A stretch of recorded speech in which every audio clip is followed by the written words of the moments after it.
Hello, friends. Welcome to No Cap Room. My name is Jake Fischer, senior NBA reporter for Yahoo Sports. And with me, as always, it is not Rasheed Wallace. It is senior NBA writer for Yahoo Sports. It's my man. It's your man. It's everyone's man. It's Dan Devine. What is up, buddy? Jake, I feel real limber right now, not because of the muscle relaxers, but because I just spent like an hour dancing on camera, which sounds like a bit, but is the truth. We were doing some troubleshooting on cameras. I was dancing a bunch. I had some like arm movements going. I was doing some voguing. There was a lot happening here, and there was no actual music, unlike our vibe check segment, which will not be happening this week. I just had to provide the music in my head. So I'm in a weird headspace, Jake. How are you doing? I slept for about 10 hours last night, after not sleeping for maybe more than 4 hours for about almost a full week in Las Vegas. The time zone, look, I've realized going to Vegas now for work from the East Coast, if there's like a day one, which, you know, in-season tournament, the day one was Thursday, Vegas, Summer League, the in-season, the games start on Friday. I need a day zero. I need to fly in early, go to bed early. And due to some restraints this year, I was unable to do that. But it's fine. We survived.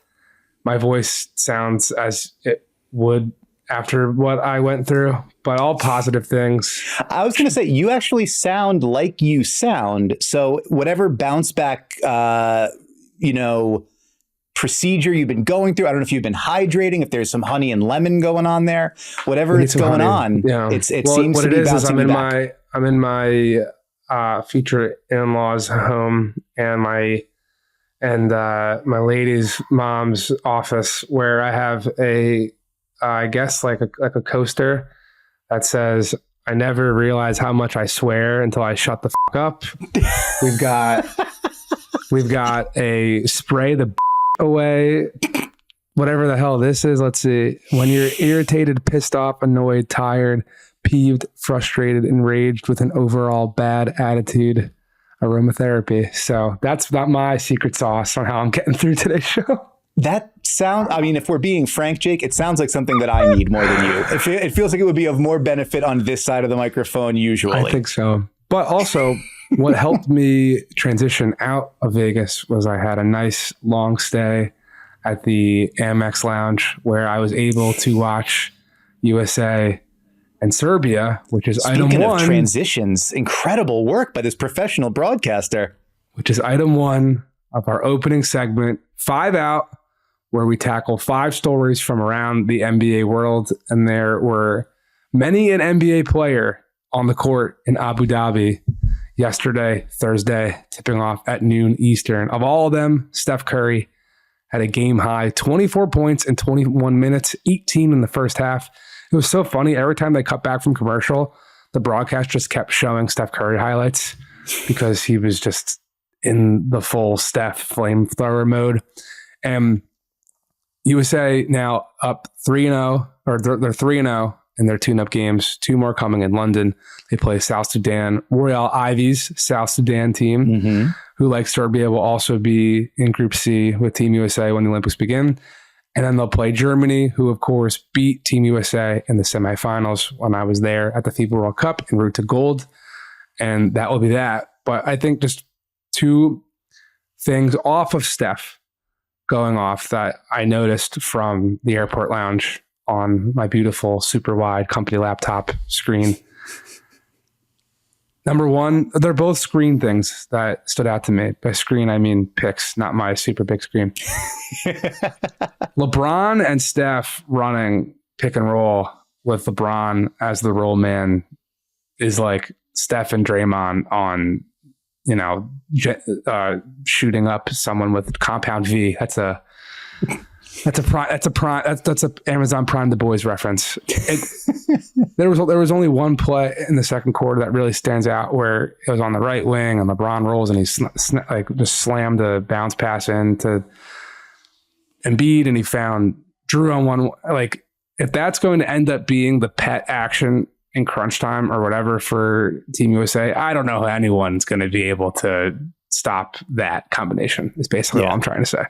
No, it's totally the whole premise of when Steph and Draymond work together is like, Draymond's really good at reading the floor and making plays out of the middle of the floor.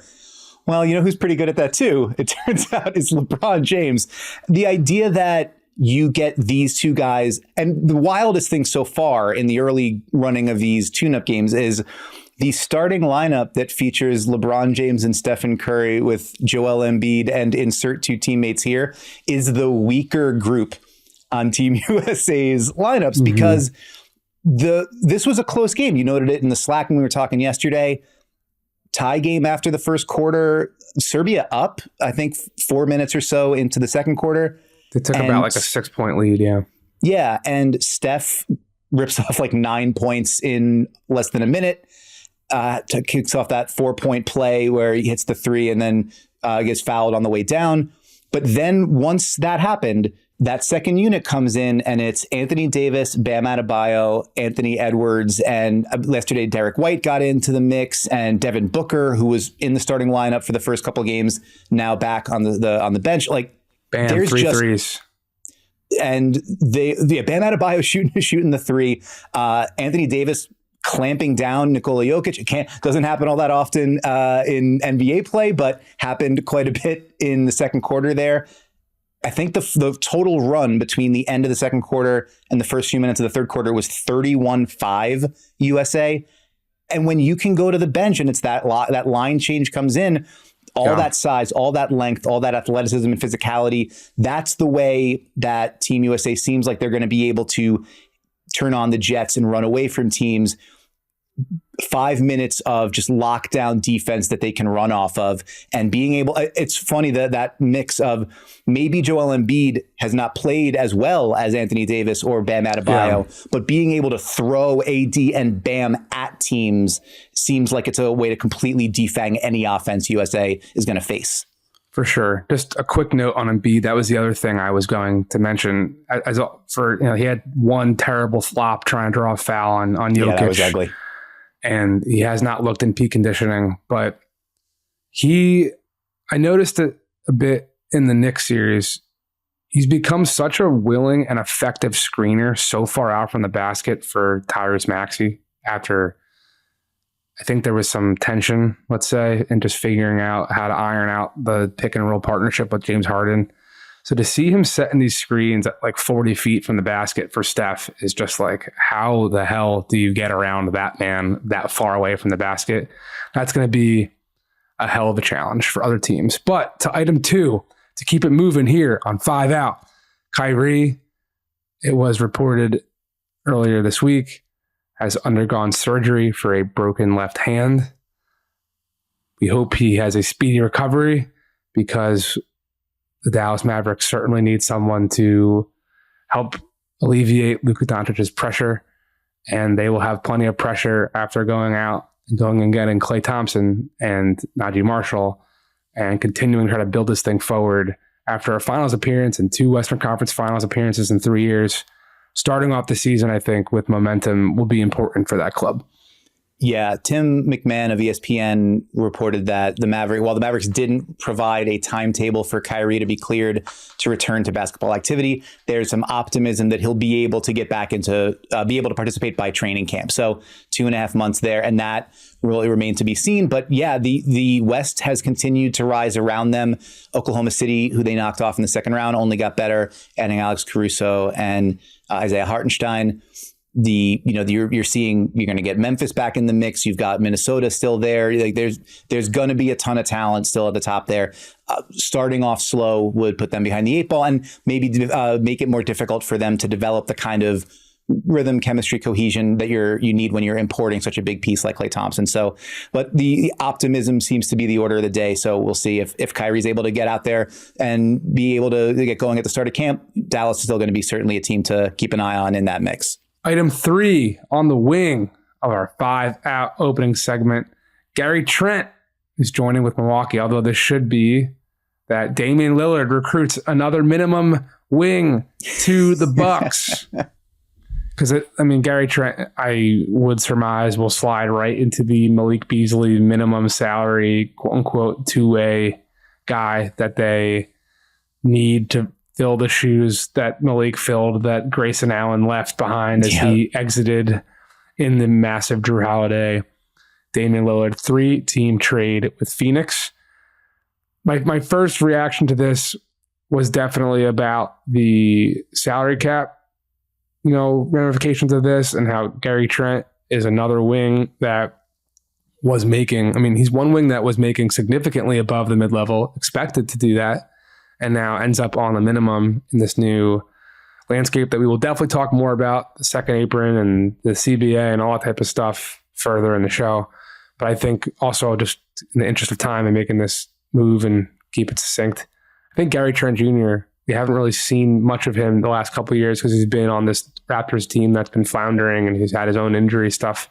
But just at first blush, in a better, healthier situation, I think he's a better player on both sides of the ball than Malik Beasley. And I think he will be potentially a really welcomed addition, particularly on the defensive side of things. This guy who was picking up 94 feet at the bubble back when Yusuf Nurkic was one of the best 5 centers in the NBA for like 10 days.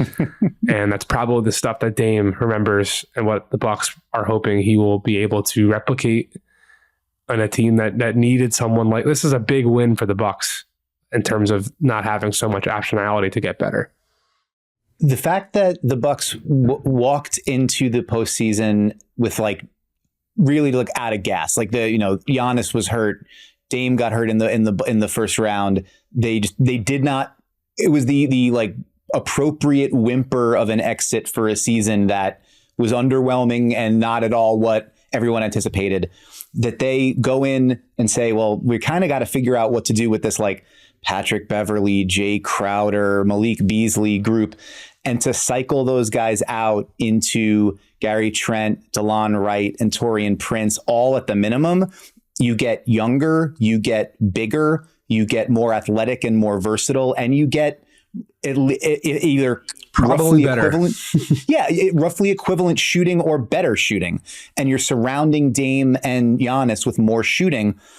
I think this is it's disappointing to some degree from the Bucks' perspective. No, you're not going to add a Mikal Bridges. You're not going to add a Paul George. You're not going to find that next super, big home run swing. But given the restraints they had, I think their roster makes more sense now. I think they have they've raised the ceiling of their roster. Gary Trent Jr., I think potentially, he's such an eye of the beholder player.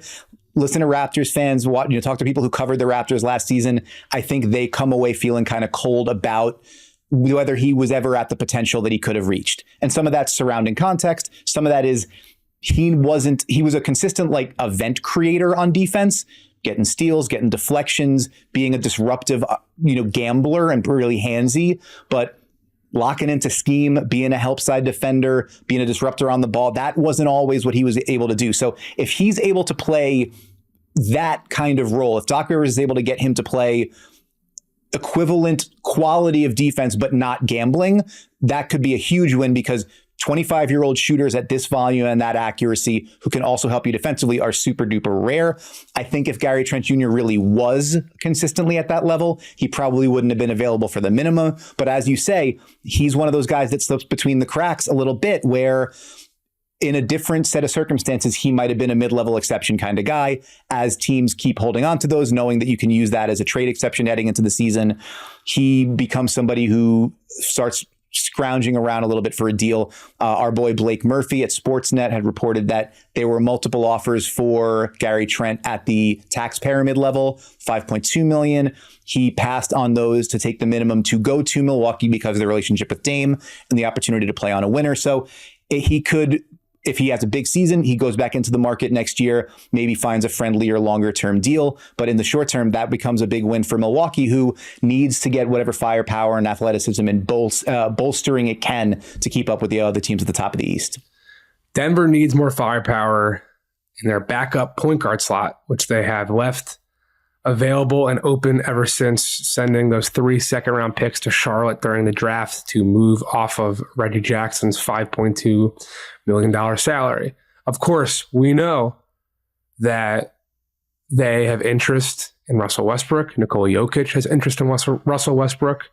That situation remains unresolved as the Clippers, I was talking to someone about this one night in Summer League. There's definite still opportunity for the Jazz and the Clippers to figure out some type of sign and trade with Chris Dunn. And I know from past conversations that there was discussions of Russell Westbrook being the outgoing piece in whatever sign and trade machinations do come about, and then the Jazz would have waived him. That conversation was happening like day 2 of free agency. Right. So don't know what the exact holdups are. To be honest, I haven't really checked too much because it's not the biggest deal in the world, but that's just, something that's out there. If the Nuggets don't end up being able to get Westbrook, there's still plenty of interesting point guards available on the market, most notably Tyus Jones. But I think he's looking for much more than what Denver will be able to provide.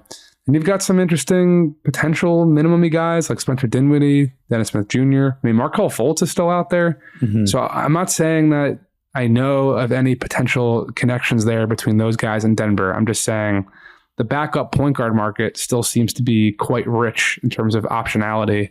So if I was a Nuggets fan, I would be feeling decent about our chances to add someone, wake up one day feeling like a Bucks fan that has Gary Trent type thing. I think the thing that's interesting to me about it, well, first off, it's just you can read it if you want to as this is Michael Malone kind of thumbing his nose a little bit at the structure.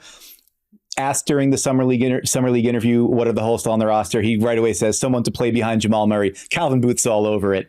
And what has Calvin Booth been doing? He moved the veteran point guard that Mike Malone played in all 82 games.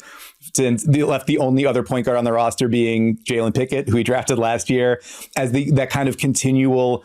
We're moving off of the veterans. We're moving the young guys in. The young guys got to play. And Michael Malone's like, yeah, for sure. The other thing we need, though, is a guy to do what Reggie Jackson just did. Somebody that I trust to come in and play that role. So it's interesting to me what if it's not Westbrook, who they would look to fill that role with, what kind of player, what level, what age, how many years of service time, et cetera, that they would feel comfortable with Michael Malone actually playing. For Russ, I don't know. The fact that he has comfortably moved, or more comfortably at least, moved into the understanding of like, I'm coming off the bench. This is where I am in my career. I'm 35 years old. He started at the beginning of last season. It went awful for the Clippers. He famously said to Ty Lue, bring me off the bench. And then the Clippers found their footing and he found his comfort level, had some flashes. The mid-range jumper that used to be cash is no longer. His long-range jumper was never really online, even though he took a bunch of them. The thing he can bring to a team now is rim pressure, still gets downhill a lot, can still drive and kick, make plays off the bounce. You could use that. I think Denver finished 29th in drives per game last season. So it's another guy who can break somebody down off the dribble and get to the rim. And attitude, I mean, I don't know if that sounds reductive, but this is a guy who is not going to be cowed by any moments, maybe moments that he should be cowed by at sometimes. But Denver they were a champion that wound up having their title defense cut early, and they got kind of punched in the mouth by the Wolves. And then they go and they lose an important piece of their starting five. They don't really replace anybody off the bench. The idea of maybe a little bit of snarl and swagger coming in the door might not be the worst thing in the world. So it's one of those you got to squint to see the fit a little bit, I think.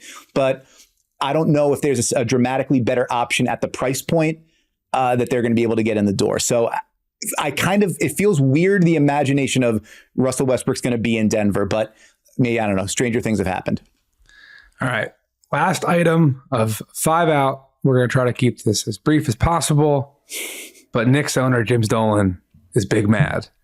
He wrote a letter to the NBA's Board of Governors that he is not pleased that big market teams like the New York Knicks are continuing to have to share all the revenue with all the small teams at the big boy table. This was particularly the most interesting part about this was the RSN stuff. Yes. Being that, Golden State is going to be, to my knowledge, in a similar predicament, let's say, where they have less games available for their local affiliate, NBC Sports Bay Area. or Comcast, whatever the exact, I forget who the overlords are, all these companies are now, and more on national TV.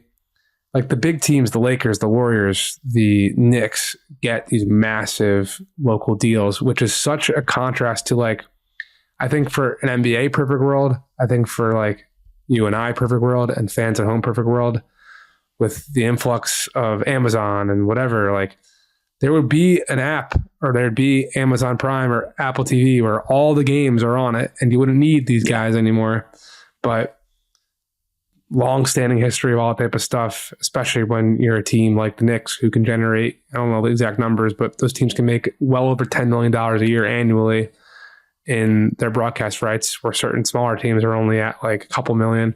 Same thing with the jersey patch sponsors. So yeah, it's always just funny that like the Board of Governors is such a like clandestine thing.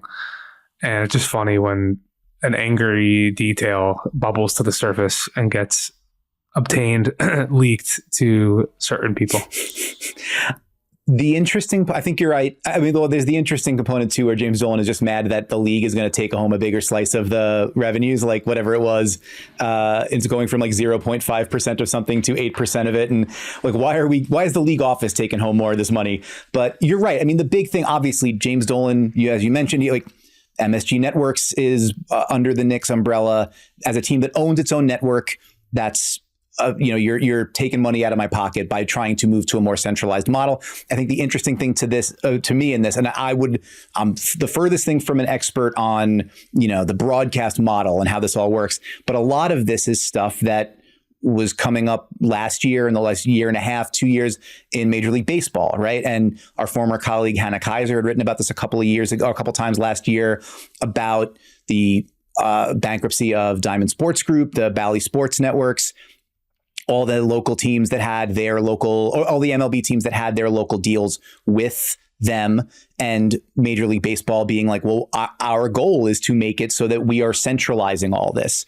And there was a quote that she had in one of those pieces from Rob Manfred, the commissioner of Major League Baseball, I think it was before last season, spring training before last season, quote, "A more national product produces more centrally shared revenue, which reduces revenue disparity, which in turn we hope would reduce payroll disparities." And that's, I think, what James Dolan socialist pro sports leagues. I know, imagine that. But I think it's also James Dolan. If you're James Dolan, you're saying, why do I care about payroll disparity?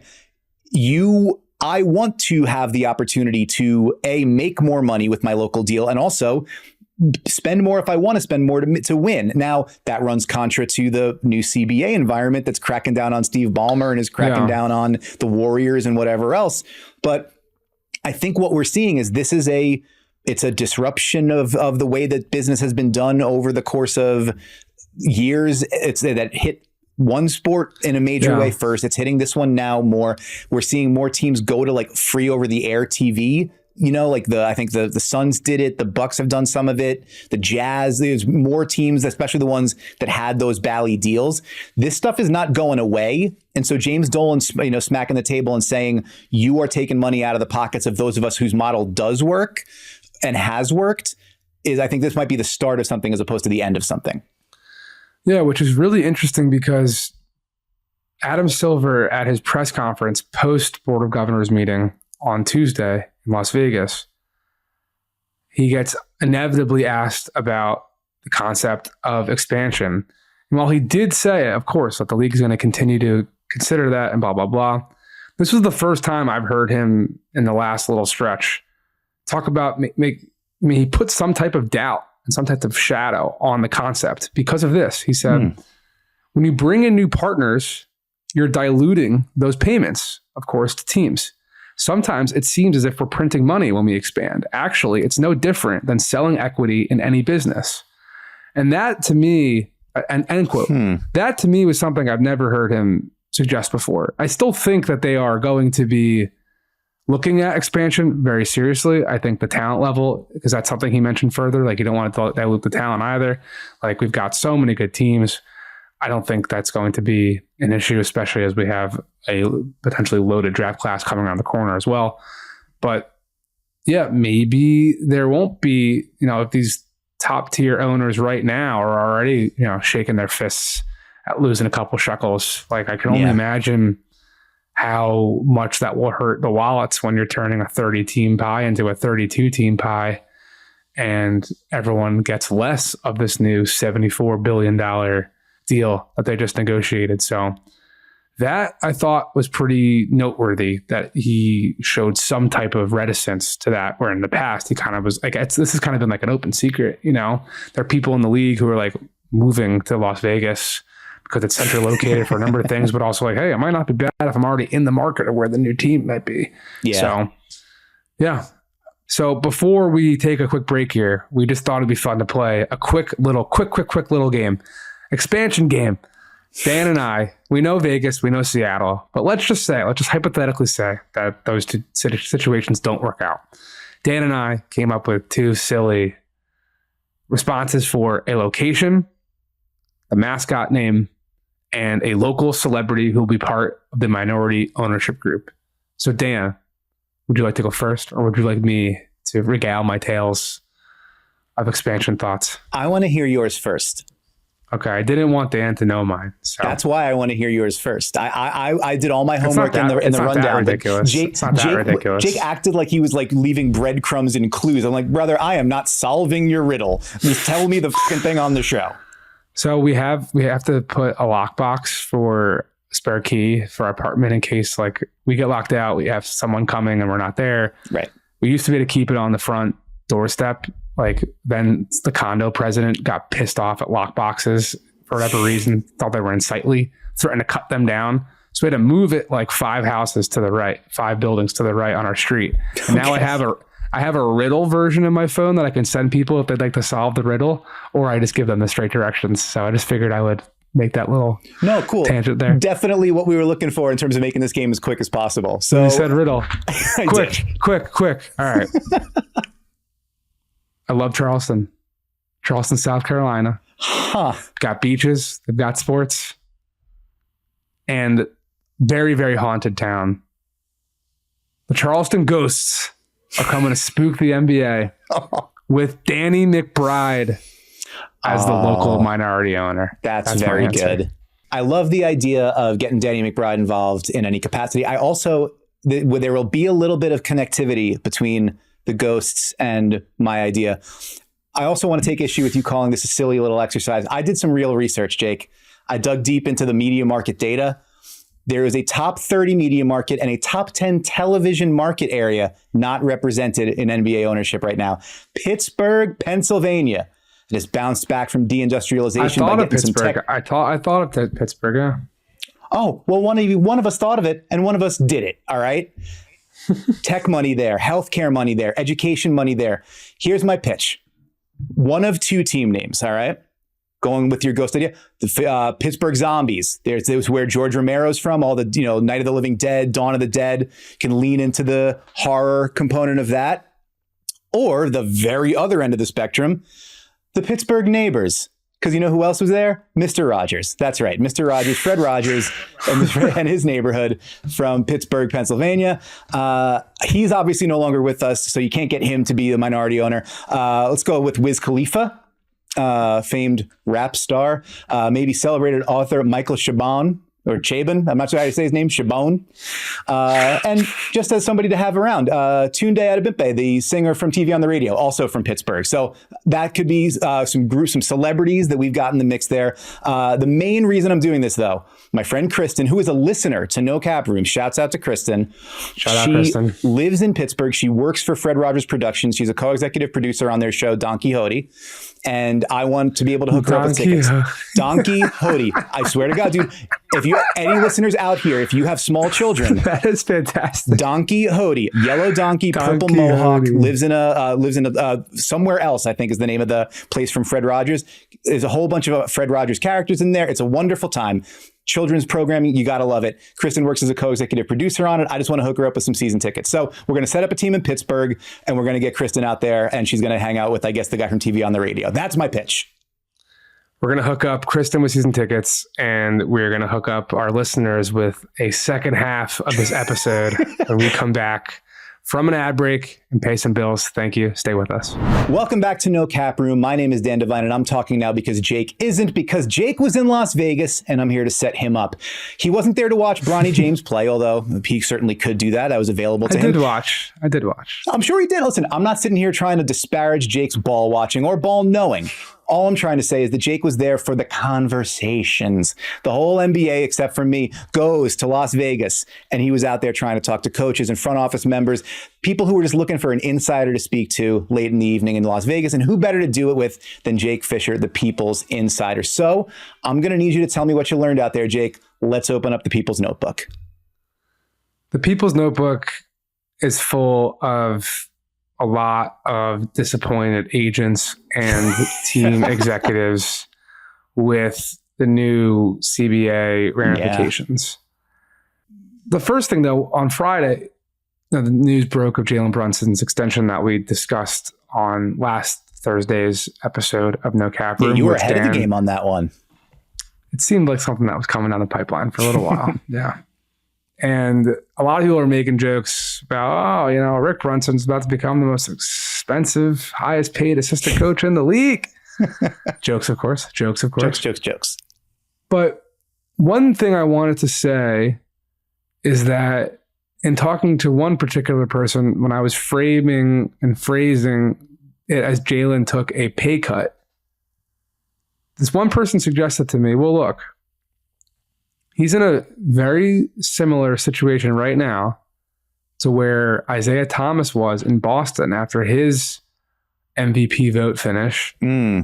Says, I'm not taking the extension. I'm going to bet on myself and get the Brinks truck. And he never did.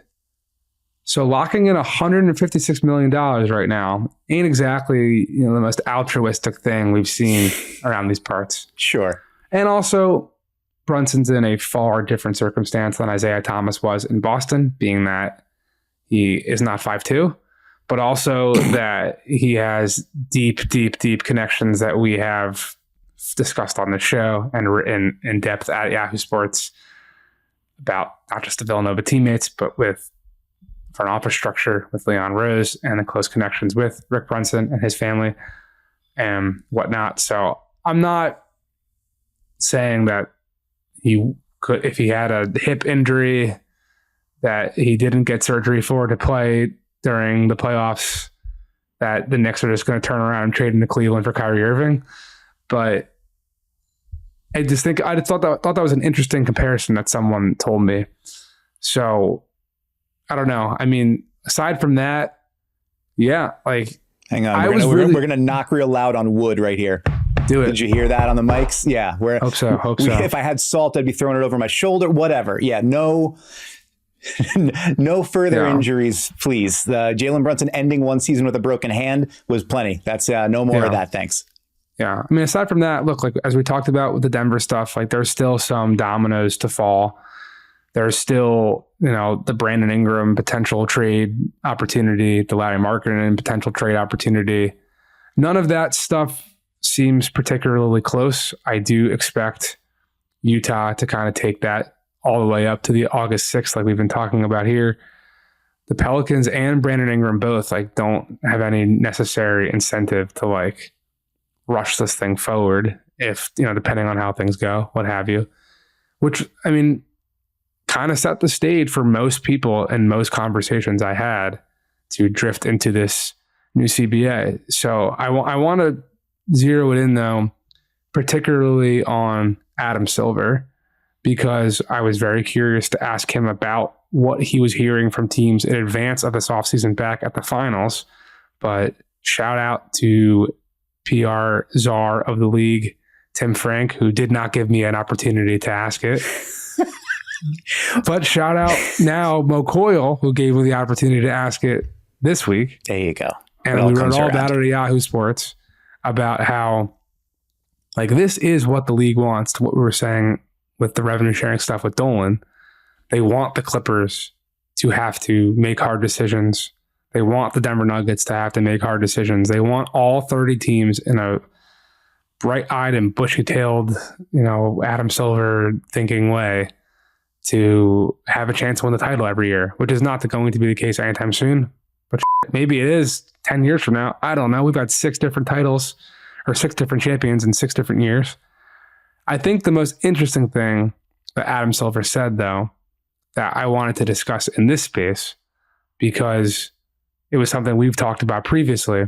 After my question, the professor himself, Howard Beck of The Ringer, asked a great follow-up, which was my prepared follow-up if someone had asked me about the second apron stuff first. And Howard later said to me that my question was his first question and this question. So we were thinking of the exact, Sure. It made me feel very validated.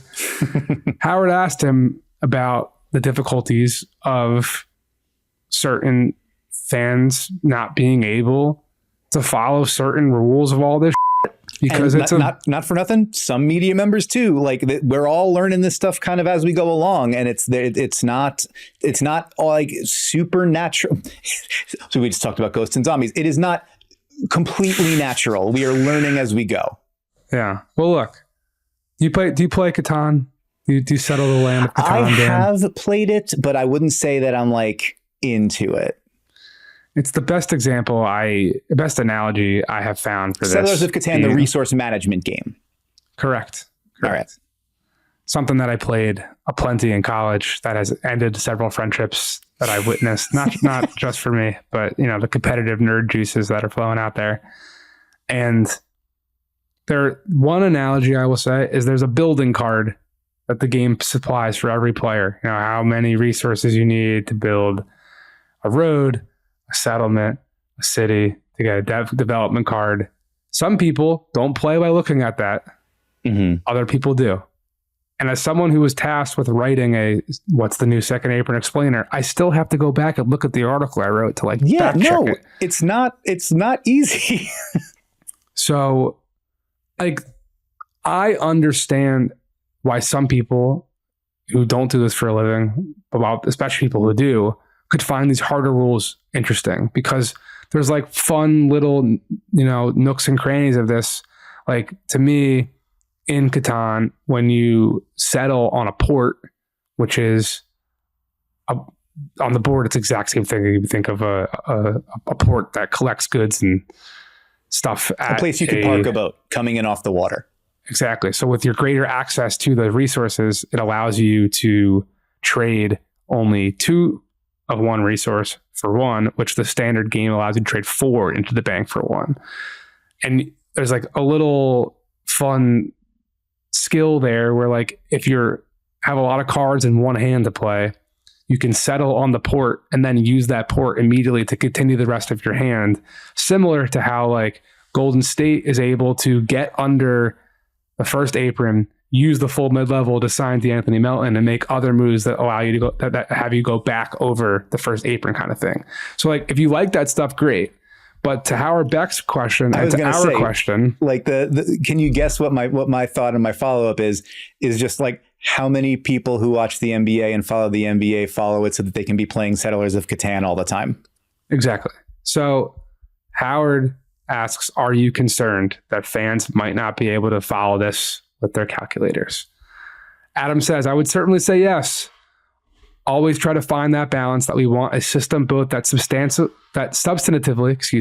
serves its goals in terms of putting every team in a position to compete. But at the same time, you're right. We want it to be understandable for the fans and the media for that matter as well. And to our broadcasters as they're explaining it.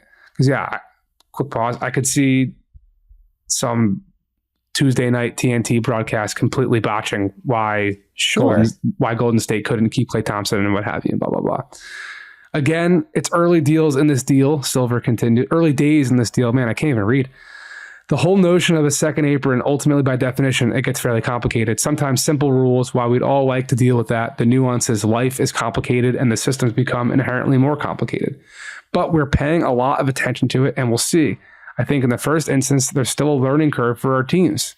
Not that our teams didn't understand it, but when you see an actual operation, see how it's affecting general managers and their ability to move certain players, then it really begins to sink in. I think, like everything, we're in constant discussion with our teams and the Players Association. And to the earlier question of, are we achieving the results that we set out to do? That was my question.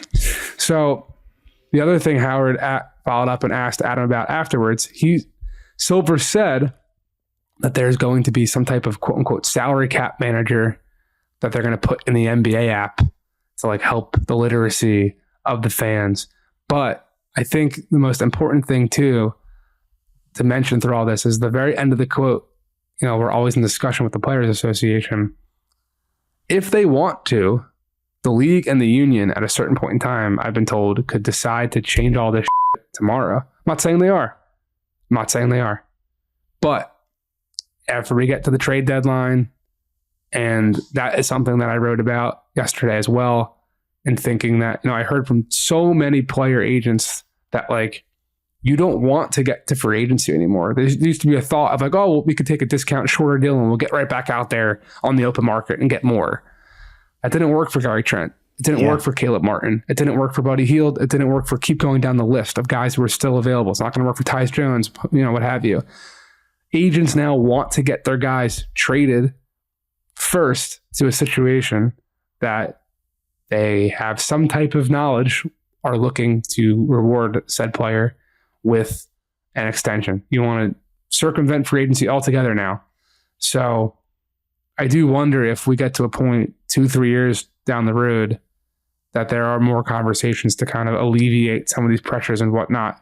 Because there are, you know, higher luxury tax payments and whatever, but I do think that one cap guy told me that the first apron might even be more of a challenge than the second. Everyone's so concerned about the second apron, freezing picks, what have you.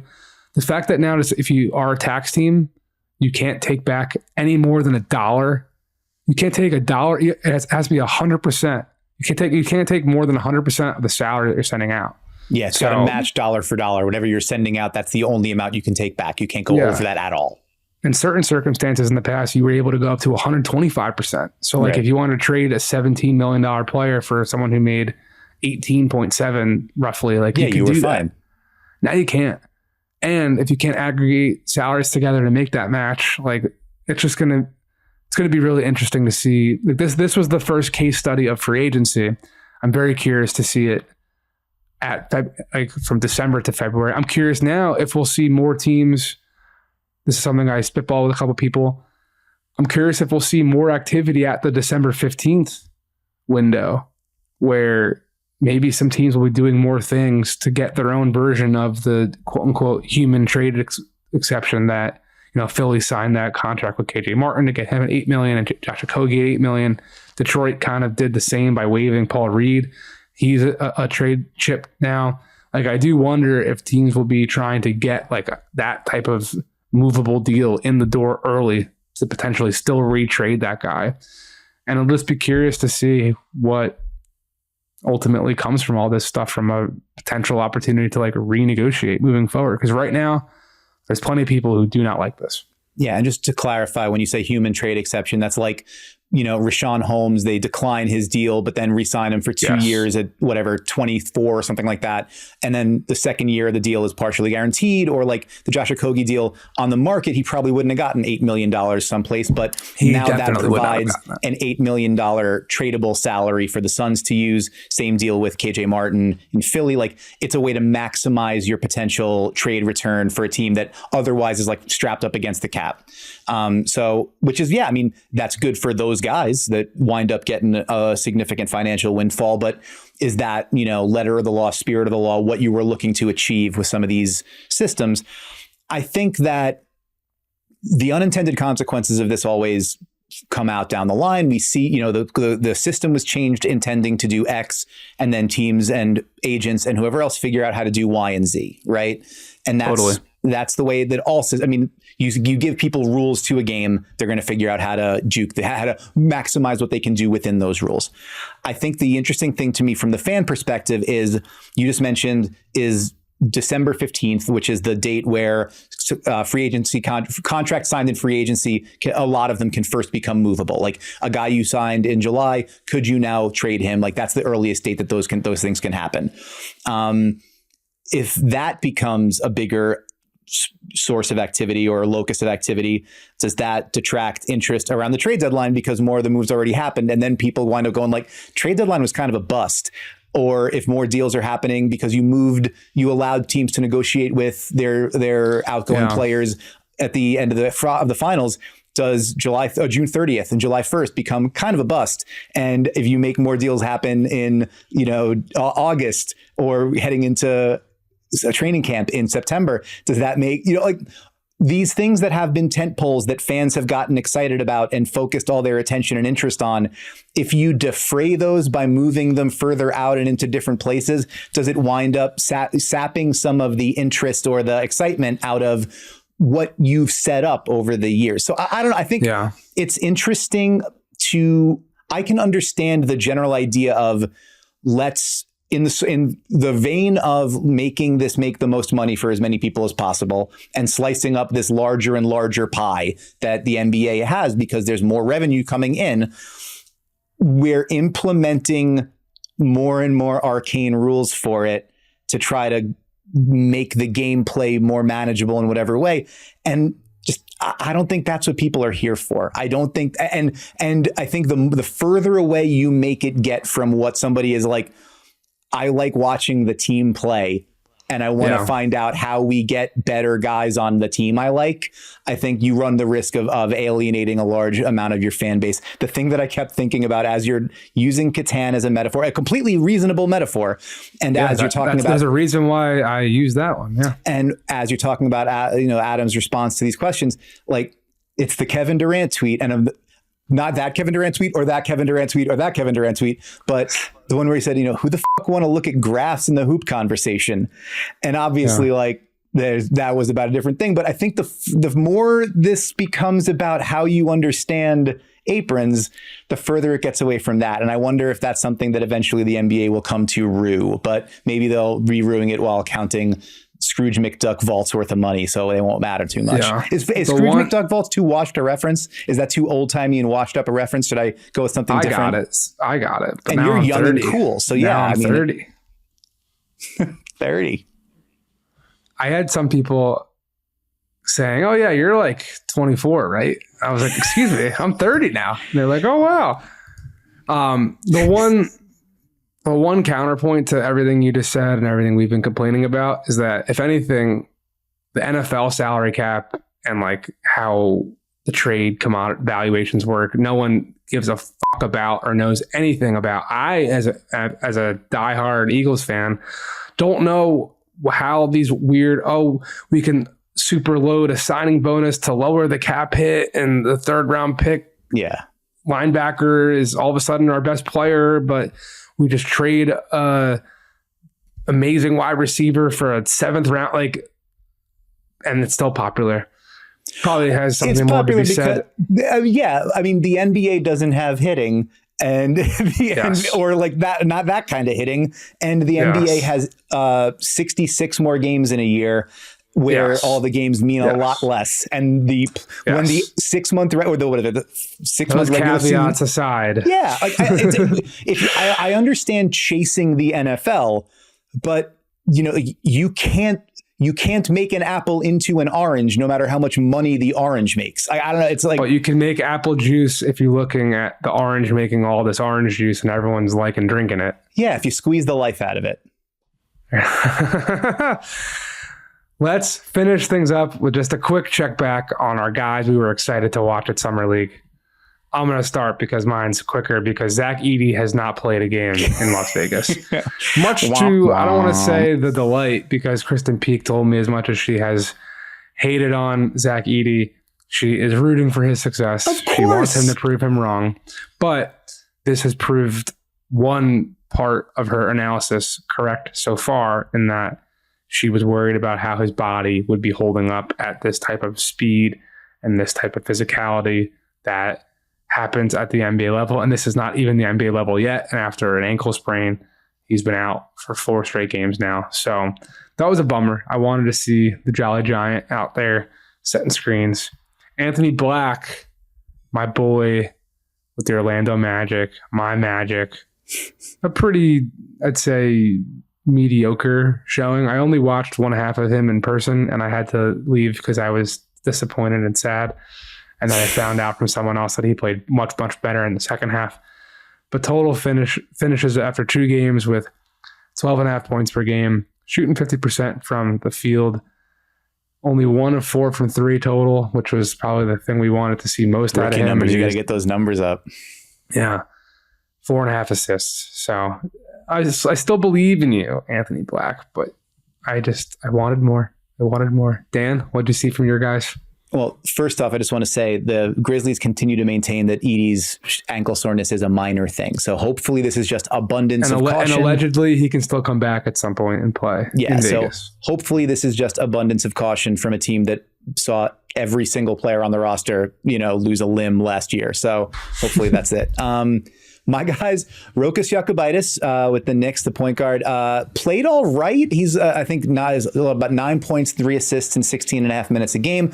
He's 12 of 17 from the field, so that's good. 70% shooting, you'll take that. But he's been backup point guard after being, like a star level player in Barcelona and Europe. He's come over and he's been backing up Tyler Kolek, their second round pick at point guard. So, and Tyler Kolek has, gotten a lot more minutes, gotten a lot more burn. Just had a game winner against the Kings, I believe, the other night.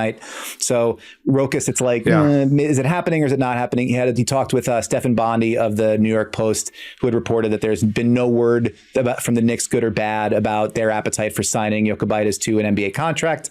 He's apparently in conversations with Zalgiris. I don't know how you pronounce it, but team in Lithuania, EuroLeague power that is in his home nation.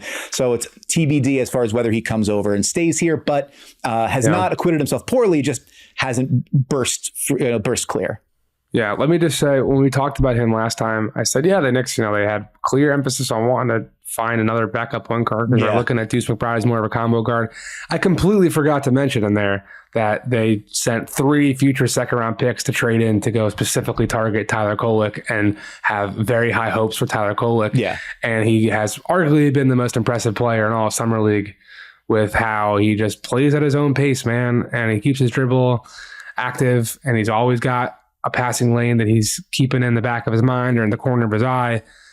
And I really liked how he's so deferential in a good way. Like, he really made sure that Jacob Toppin got going in their first game. And then he's kind of spreading his wings a bit more scoring wise throughout each game here. He was impressive. He was as impressive as I think he could have been, being that he was someone who many people thought could have been picked between like 18 and 30 and wasn't going to even be there in the second round.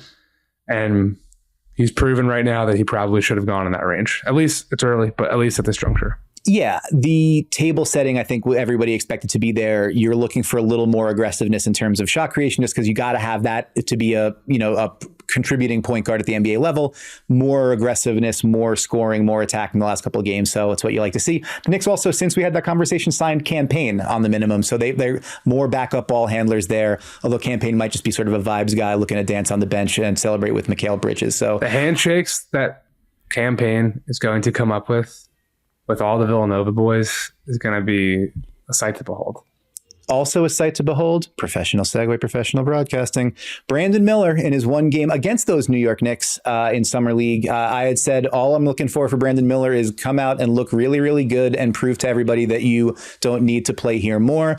Job well done. I think it was 23 points, 8 rebounds, 5 of 10 from 3, hit some pull-ups, step behind screens and knocked some down. They win. They beat the Knicks in that game, and the Hornets said, we're all done here. We've seen what we need to see. And we can focus our attention elsewhere. Nick Smith Jr. gets some more run. Their rookie, who you're going to have to help me with the name, Tijan Salon. Pretty close. Yeah. Pretty close. All right. Well, I'll get, it's Summer League for all of us. Yeah, we'll get there. I don't know the 100% pronunciation, but I would have said Tijan Salwan. So there you go. There you go. So we'll work on that. Apologies. I know Salwan is definitely the correct. Because everyone in the league pre-draft, even some people in Charlotte, were calling him Saloon. I was looking at his spelling. I was like, why is everyone saying saloon? And then the league sent out their pronunciation guy like that week, and it was Salwan. So there you go. Well, there you go. So there are more players to get some more reps and to get some more eyeballs on. Brandon Miller did what he needed to do and moved on from there. Charlotte embraces its rebuild. He is a clear, important part of that. Thank you for instead of me picking a player and then him not playing, me picking a player and then he plays the one game that he needs to and then gets out. Efficiency. We love to see it. There you go. Let's get out of here. Dan, yeah, buddy. Thank you for everything today. Thank you to super producer John Gennaro, who does all the things to make this show look and sound great, even through incredible technical difficulties that magically none of you are even going to know about, because that's what John does. Smooth. Subscribe to Ball Don't Lie on YouTube to keep hearing perfectly smooth and well-produced episodes on whatever podcast platform you're currently listening on, and leave us a 5-star review. That would be great. We thank you for listening, and we'd appreciate it if you came back again next week for another episode of No Cap Room.